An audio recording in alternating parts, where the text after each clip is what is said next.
श्री स्वामी समर्थ सर्वांना. जेव्हा जेव्हा आठवण येईल तेव्हा तेव्हा नामस्मरण करा. कुठे आहात, कसे आहात याचा अजिबात विचार करू नका. 2 ते 4 वेळा नाम घेऊन विसरलात तरी हरकत नाही. पुन्हा जेव्हा आठवणी होईल तेव्हा पुन्हा नामस्मरण करा. संख्या महत्त्वाची नाही, तर नाम घेणं महत्त्वाचं आहे.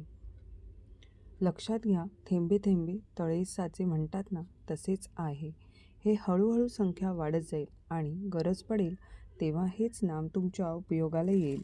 अगदी मागणी न करता देखील तुमच्या मदतीला धावून येतील. सुरुवातीला 5 ते 10 वेळा नामस्मरण झाले तरी हरकत नाही. निराश होऊ नका. उलट आनंद माना की काही नाही, त्यापेक्षा किमान 10 वेळा तरी नाम घेणे झाले. पुढील वेळेस जास्त नाम घेण्याचा निश्चय करा. धन्यवाद.